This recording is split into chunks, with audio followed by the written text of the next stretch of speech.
Is going to get a new area code. It will not just affect daily dialing, it could also turn off people's security alarms. CBS 13's Jennifer McGraw joins us now in the newsroom, getting answers on how you can protect yourself. Jen?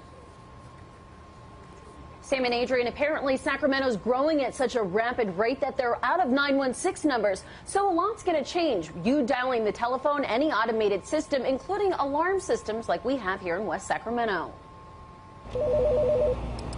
Thank you for calling the Central Station. That next emergency call may not come if your alarm system isn't first dialing 916. Both on fire alarms and burglar alarms. Scott Colvin owns the alarm company First Solutions. He says businesses that have to reprogram numbers are in trouble. They're going to be absolutely slammed and scrambling to try to get this done. That's because a lot of systems aren't programmed to dial an area code or an 800 number that would protect them.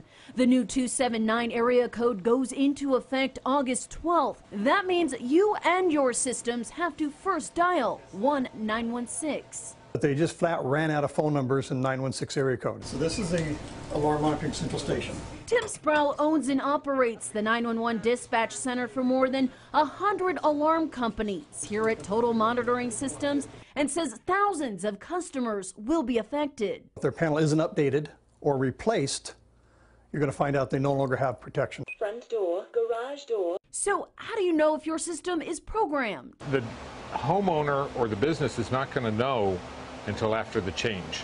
And my recommendation would be after the change occurs for them to actually test their system and make sure that the signal went through. The new system goes into effect August 12th, but customers and companies will have till February before those calls get dropped. So how much is this going to cost? I'm told it all depends on your alarm company because many of these panels physically have to be reprogrammed. And remember, this all starts on Saturday. Could be an issue. Yeah, this just got added to a lot of honey-do lists. Yeah, All right. right. Jen, thanks so much for that report.